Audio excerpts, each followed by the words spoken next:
안녕하십니까. 자연과 콩의 최성록입니다. 오래간만에 여러분들 찾아뵙게 됐습니다.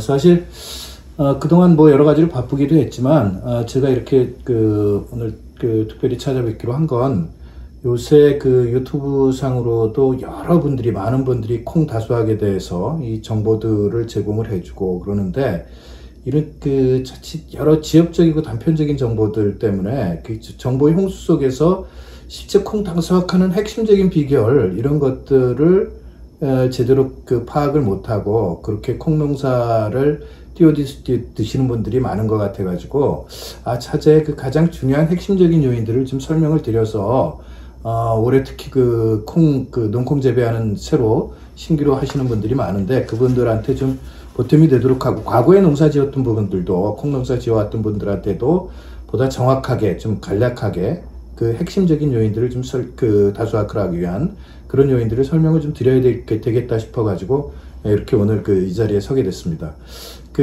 먼저 이제 콩 다수학하는 방법에 대해서 말씀을 드릴 텐데요.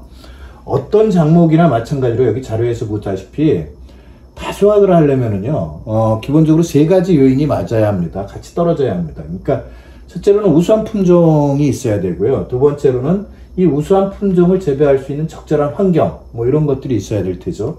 그 다음에 우수한 재배 기술이 또한 정립이 되어야 합니다. 이 세 가지가 합쳐졌을 때 최대 수량이 나오게 되는데요. 이 콩으로 치면 여기서 이게 이제 대찬이라든가 뭐 선풍이라든가 대왕 2호라든가 평원이라든가 최근에 개발된 품종들이 있습니다. 대풍 2호 같은 경우도 여기에 해당될 텐데 이게 옛날에 2000년도 초 정도에 주로 많이 보급됐던 태광이나 황금콩 이런 것들이 300평당 수확량이 시험장에서의 성적이요. 한 250kg, 뭐, 요런 정도에 머물렀다고 한다면, 이 품종들은 350kg가 넘는 겁니다. 많은 경우에는 370까지 나오기도 하고, 390까지 나오기도 하는데, 그만큼 이제 품종 측면에서 다수성 품종들이 개발이 됐다고 보시면 됩니다. 그래서 이런 것들이 우수 품종이 있고요. 그 다음에 재배 환경 측면에서는 사실은 이제 콩은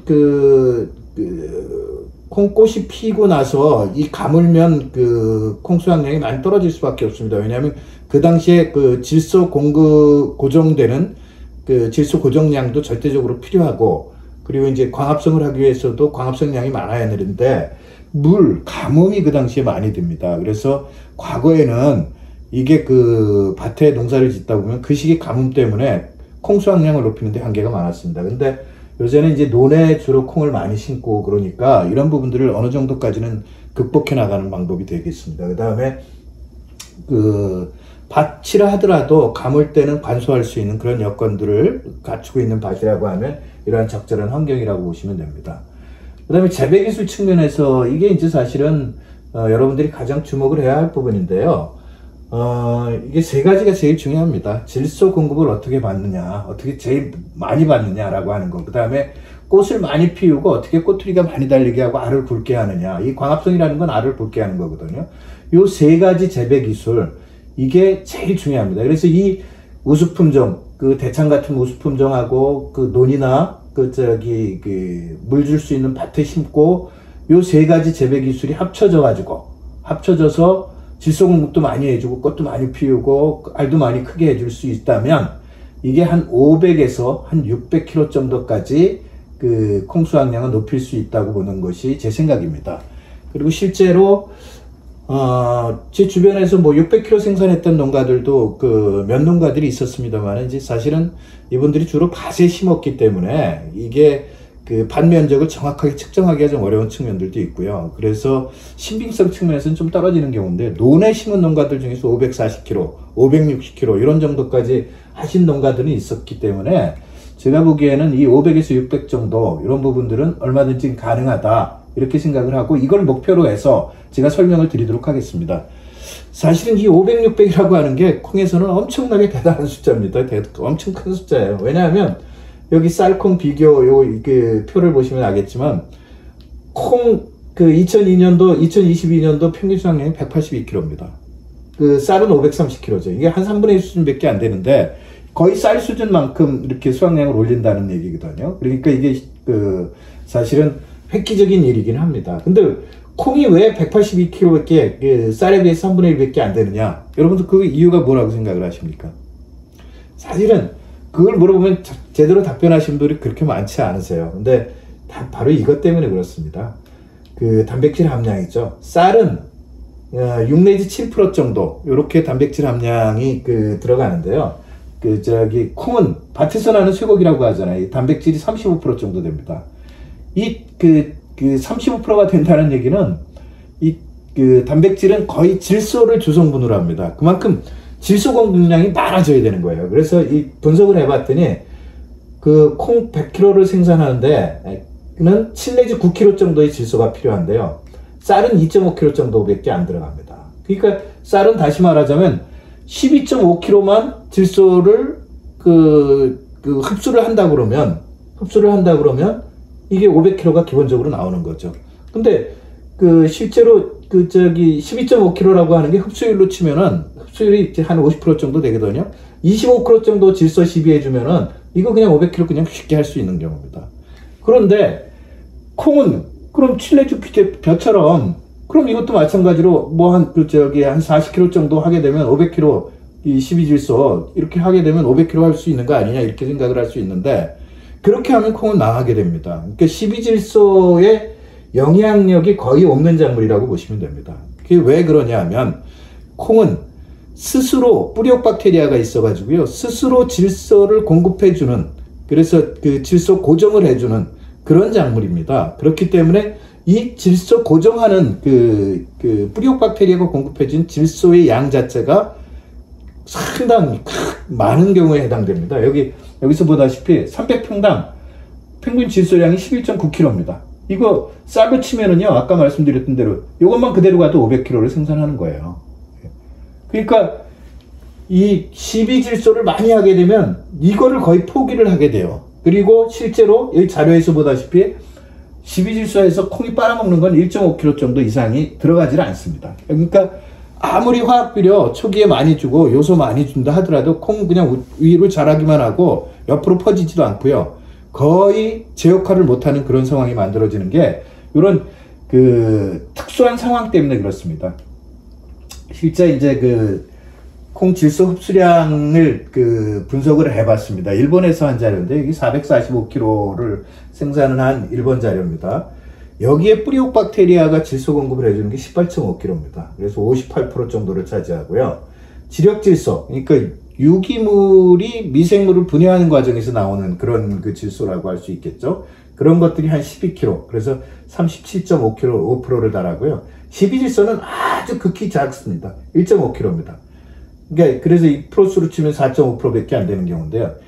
이게 그래서 이만큼 질소 자체의 시비 반응이 없는 작물이기 때문에 콩 농사 짓기가 좀 까다로운 겁니다. 근데 이것만 정확히 알고요. 이 고정 질소를 극대화하고 지력 질소를 극대화할 수 있는 방법들을 정확히 알아서 이게 한 40kg 정도요. 여기다 40kg 정도 한다 그러면 이게 500에서 500kg는 월등하게 넘어갈 수 있는 경우가 되는 거거든요. 그래서 오늘 이 시간에는 먼저 질소 공급을 어떻게 극대화할 수 있느냐, 고정 질소를 극대화하고 지력 질소를 극대화하는 그런 방법에 대해서 오늘 알아보는 시간을 갖도록 하겠습니다. 그리고 다음에는 여기 이제 개화하고 수정, 이런 부분들이 어떻게 극대화할 수 있느냐, 그 다음에는 이제 광합성을 어떻게 극대화해서 알을 굵게 만드느냐, 그리고 수정이 잘 되게 하느냐 하는 이 세 가지를 집중적으로 할 텐데요. 자, 그럼 먼저 질소 공급을 극대화하는 방법에 대해서 말씀드리도록 하겠습니다. 예, 질소 공급 방법에 대해서 구체적으로 알아보기 전에 먼저 지금 이 화면에 나가는 표를 한번 참고를 해 보시죠. 그러니까 이 표를 한번 보시면은요, 지금 작년도 2022년도에 농림수산식품부에서 시상한 국산콩 우수생산단지 선발대회에서 시상한 단체들을 생산량을 지금 분석을 한 건데요. 제일 지금 많이 생산한 데가 김제죽산의 이제 횃불영농조합법인입니다. 이 470kg 정도 되는데요. 여기는 2010년도 정도부터 콩 재배를 시작한 곳이죠. 그래서 제가 김제신호기술센터 유튜브에도 나가 있습니다만은 가서 교육도 하고 또 김치 그 죽산면 그 사무소에 가서도 한 수차 이 콩에 대해서 이야기를 한 곳이기도 합니다. 그래서 어떻게 보면 초창기에는 거의 저희랑 같이 일을 해왔다고 해도 과언이 아닌데요. 이분들 같은 경우가 지금 한 470kg 정도로 올렸다라고 하는 얘기는 이제 질소 공급을 그만큼 원활하게 했다는 얘기입니다. 쉽게 얘기하면 질소 고정, 뿌리옥 박테리아의 생리를 잘 알아서 질소 고정량도 최대한 높이고 시비량도, 그러니까 이제 그 화학 비료 중심으로 시비하지 않고 유박이라든가 유기물 중심으로 그 시비를 해가지고 질소 고정량을 극대화했기 때문에 이 470kg 정도 이렇게 나오는 거고요.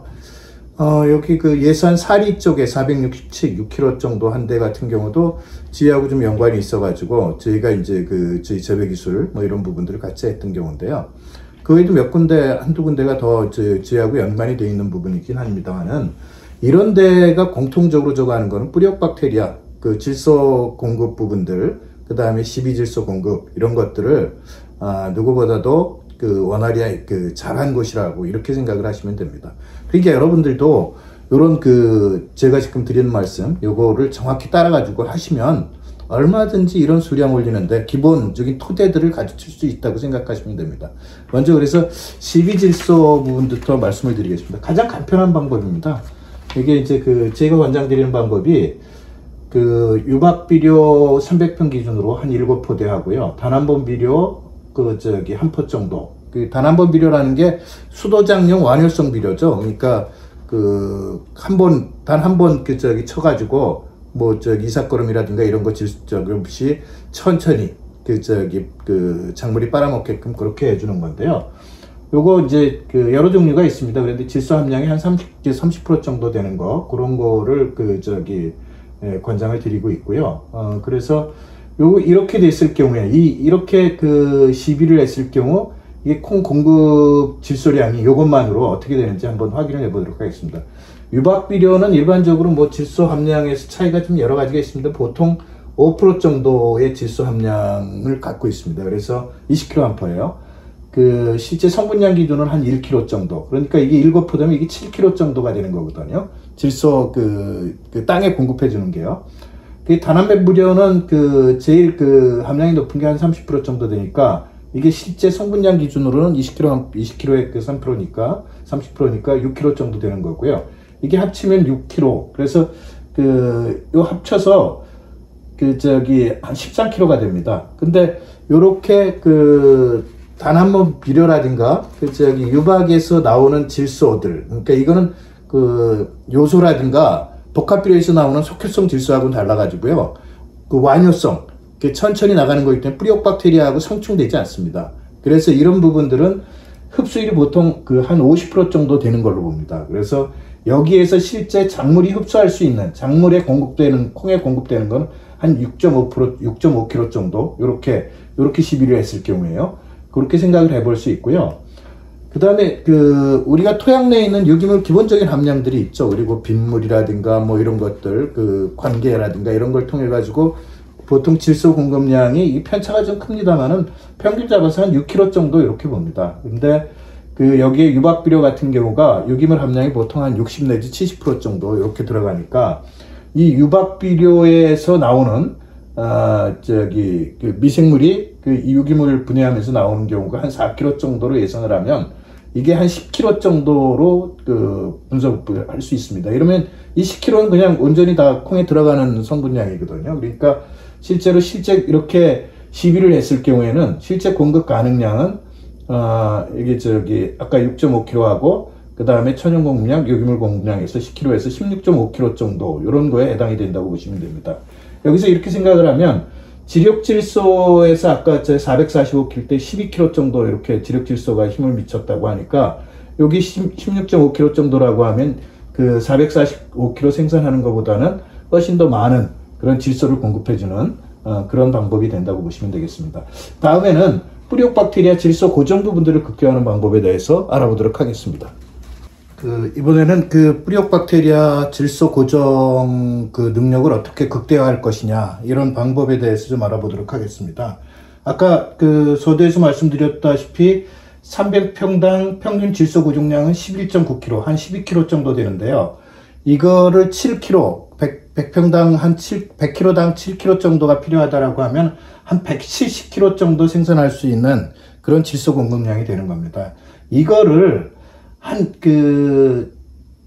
배 정도로 늘릴 수 있다면, 그러니까 다시 말하자면 한 24kg 정도로만 늘릴 수만 있다면 콩 수확량을 요거 자체로만 한 340kg 정도를 만들어 줄 수 있으니까 이런 부분들에서 콩 다수확하는 게 가장 결정적인 요인이 될 수 있다고 보시면 됩니다.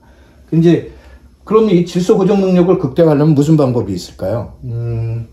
이건 뿌리옥 박테리아의 특성을 잘 알아가지고 그 특성에 맞춰서 잘 관리를 해주면 되겠죠. 그러니까 좋아하는 거는 더 적극 해주고 싫어하는 건 안 해주고 그렇게 해줘야 하는 겁니다. 그래서 이게 그 특성은 호기성 세균입니다. 이 공기가 잘 통해야지 이게 되는 경우, 잘 사는 경우가 되는 겁니다. 그러니까 또 호기성 세균이라고 하는 건 땅 저 깊은 데 있는 게 아니라 그 지표면에 거의 대부분 있다라고 생각을 하시면 되는 겁니다. 그래서 이게 그 뿌리옥 박테리아는 여러분들 나중에 콩 재배하시면서 보시면 알겠지만, 그리고 여기 자료 화면에 이게 나가겠지만 이 주근에는 거의 뿌리옥 박테리아하고 붙지 않습니다. 그리고 이 대신에 이제 측근 옆에서 나오는 그저거나 뿌리에서 나오는 부정근, 줄기에서 나오는 부정근, 이런 부정근 같은 경우가 거의 한 70cm까지 나가고 막 이러는데, 그런 그 부정근에 의해서 뿌리옥 박테리아가 많이 착생이 되고, 그래서 결과적으로 이 측근과 부정근을 많이 발생하게끔 하는 그런 것들이 제일 가장 중요한 뿌리옥 박테리아 공급 능력, 질소 공급 능력을 극대화하는 방법이 되겠습니다. 그 다음에 아까 유박비료 말씀드렸지만 그런 유기물 공급을 통해 가지고 통기성을 개선을 해주면 이게 이제 잘 착생이 돼서 자기 역할들을 잘 할 수 있는 그런 조건이 되겠죠. 그 다음에 뿌리옥 박테리아는 약산성 토양을 좋아합니다. 그래서 pH 한 6.5 정도에서 제일 활발하게 활동들을 하고 착생이 많이 되는데, 요거는 그래서 저희가 이제 300평당 석회 12하라고 7포대 정도 12하라고 3년에 한 번씩 그렇게 하는데, 여기에 맞춰주면은 거의 이 약산성 토양을 유지하는데 도움이 됩니다. 그 다음에 인산하고 가리를 선호합니다. 그래서 인산 가리 연면 시비 같은 것들을 해주면 그때 그럴 때 하게 되면 뿌리옥 박테리아가 많이 붙는데 도움이 될 테고요. 또 하나 이게 특징적인 거는 등습기 이외에 등습기 이후에는 뿌리옥 박테리아 질소 고정량이 확 떨어져 나갑니다. 특히 이때는 이제 무기태 질소요. 그러니까 요소라든가 이런 것, NK 화학 비료 같은 거, NK 비료 같은 경우를 제대로 공급해주지 않으면 이게 확 떨어지니까 이 꼬투리 달린 이후에 NK12 해주는 게 이게 고정 능력을 보완해주는 역할들을 합니다. 그래서 이게 꼭 필요하고요. 여섯 번째는 가뭄이나 과습에 취약합니다. 그래서 아까 이게 적절한 환경이라고 말씀을 드리면서 이게 가뭄시 관수가 가능한 밭 같은 경우 뭐 이런 게 필요하다고 얘기한 경우도 이 가뭄이 치명적이기 때문에 그렇습니다. 주로 8월 달에 저희가 가뭄이 많이 오는데요. 그때 대부분 어려움들을 겪습니다. 가뭄 때문에 뿌리옥 박테리아가 자기 역할들을 잘 못하는 경우가 되겠죠. 그래서 이 논이나 이런 관수 시설을 하는 데에서 이 뿌리옥 박테리아 자기 역할을 하기 때문에 다수확을 할 수 있는 조건들이 되는 경우가 됩니다. 그래서 주로 지금도 182kg 평균 수확량이 182kg라고 하는데, 이 논에서는 가면 한 300에서 한 450kg까지 수월하게 생산할 수 있는데 반해서 밭에서 한 150kg 밑으로 떨어지는 것도 이런 가뭄 부분들 때문에 그렇다고 보시면 됩니다. 그 다음에 이제 과습에 상당히 취약을 합니다. 과습, 습이 많은 부분들 있지 않습니까? 이런데 그런 배수 같은 거 논에 하실 때는 배수로 정비 같은 거를 잘 해주셔야 되겠죠. 그 다음에 이 몰리브덴이 필요합니다. 몰리브덴은 뿌리옥 박테리아가 공급한 질소가 잘 공급이 되도록 전달이 되도록 뿌리라든가 아니면 잎이나 이런 데 잘 전달이 되도록 하는 역할이 필요한데요. 엄청나게 많은 양이 시비될 필요가 없으니까 이건 그때그때 조금씩 시비를 해주시면 될 테고요. 요런 세 가지, 이런 7가지 방법들을 사용을 하게 되면 이 평균 질소 고정량 정도를 한 2배 정도 이렇게 늘려가지고 전체 콩 질소 공급량을 한 40kg 정도로 만들 수 있는 방법을 우리가 확보를 할 수도 있다고 생각하시면 됩니다. 아까 저희가 저기 그 표에서 말씀드렸던 그런 그 횃불 영농조합법인이라든가 그 예산의 사리 영농조합법인 같은 경우도 사실은 이런 뿌리옥 박테리아 관리를 잘하고 식이질소를 잘한 그런 데라고 생각을 하시면 됩니다. 아까 저희가 그 질소 고정해가지고 공급하는 거 한 배 정도로 늘리고 해가지고 하면 한 24kg 정도에 해당이 된다는 거 하고, 그리고 이제 지력질소 공급이죠. 그 유박비료 7포대하고 300평당, 단한번 비료, 완효성 비료 한 포대 해가지고 16.5kg. 이렇게 합치면 이게 한 40.5kg 정도의 질소가 그 300평 포장에 콩이 흡수할 수 있게끔 그렇게 만들어진 거니까, 이거를 그 7kg 기준으로 나누면 한 570kg 정도 이렇게 수확이 가능한 거고요.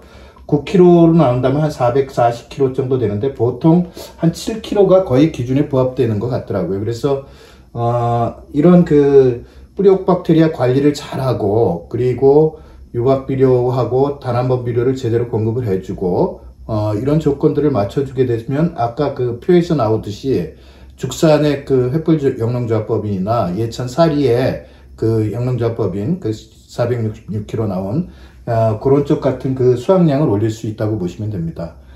그럼 자연과 콩은 이런 질소 고정하고 관련해 가지고 어떤 관계가 있는 회사인지 제가 몸담고 있는 그 부분들에 대해서 말씀을 드리겠습니다. 저희는 이제 다조아 골드하고 다조아 골드 플러스라고 하는 영양제를 생산해서 판매를 하고 있는데요. 이게 아까 얘기했던 그런 콩 재배 컨설팅과 관련해서 아울러서 함께 이걸 시비를 해주면 질소 고정 자체가 많아지는 효과가 있기 때문에 이게 이제 같이 공급을 하고 있는 그런 경우라고 보시면 될 테고요. 그러면 어떤 효과가 있는지 그걸 설명을 좀 드리겠습니다. 그러니까 아까 그 뿌리옥 박테리아 질소 고정을 극대화시키려면 일단 부정근이나 측근이 많아야 한다고 하죠. 그렇죠? 이 다조아 골드 플러스하고 다조아 골드 플러스 다조아 골드를 시비를 해주게 되면 일단 가장 큰 특징이 이겁니다. 옥신이나 그 시토킨이나 아니면 지베렐린이라든가 이런 작물내에 있는 그 생유활성 물질이 기본적으로 많은 경우는 한 40%, 35% 이상 이렇게 늘어납니다. 특히 옥신이 한 35% 이상 늘어나는데요. 이 옥신이 늘어나면 제일 큰 효과를 보는 경우가 이게 이제 부정근 발생하는 겁니다. 그래서 북주기를 굳이 안 해줘도 이 부정근이 많이 발생해서 측근이나 이런 것들이 한 2배 이상 발생하게끔 하는 역할들을 하기 때문에 그만큼 질소 고정 능력을 확대하는데 획기적인 역할을 한다고 보시면 될 테고요. 그 다음에 이 안에 기본적으로 인산, 가리, 칼슘이 어느 정도 포함이 되어 있기 때문에 이런 뿌리옥 박테리아가 이 부분들을, 인산과 가리를 좋아하는 이 부분에 적합하기 때문에 여기도 이제 질소 고정 능력을 높이는데 도움이 될 테고요. 그 다음에 몰리브덴 자체가 0.05% 이상 함유되어 있습니다. 그래서 0.5% 이상 함유되어 있네요. 0.05%인가요? 예. 그래서 이게 적정한 필요량들을 충분히 충족시킵니다. 그래서 이게 질소 고정된 질소가 작물 내에서 잘 이용하도록 빨리 운반이 되도록 그런 역할을 하는데 도움을 주니까 아마 여러분들이 이 다조아 골드하고 이 골드 플러스를 치게 되면 이런 질소 공급 측면에서 도움을 받는다는 점 기억하시면 됩니다. 어떻게 여러분들 제 말씀 자체가 잘 이해가 되셨는지 모르겠는데, 혹시라도 부족한 이해가 안 되시는 부분들이 있다면 이 연락처 031-968-0840으로 전화를 주시면 제가 주로 받고 있습니다. 그래서 여쭤보시면 충실하게 답변을 드리도록 하겠습니다. 이상 이번 편은 마치는데요. 다음 편에는 이게 질소 공급만 원활히 된다고 해서 무조건 다수확이 되는 건 아니죠. 그러니까 꽃도 많이 피고 많이 달리고 알이 굵어져야 다수확도 되는 거죠. 그런 측면에서 다음번에는 이제 개화 수정 이런 비대 이런 증진을 어떻게 시켜나가느냐 이 부분들을 설명을 드리고요. 세 번째로는 광합성이 잘 돼야지 이게 수정도 잘 되고 그러거든요. 그러니까 이제 뿌리옥 박테리아도 많이 붙고요, 광합성이. 그래서 광합성 부분들의 설명을 드리는 시간을 갖도록 하겠습니다. 감사합니다.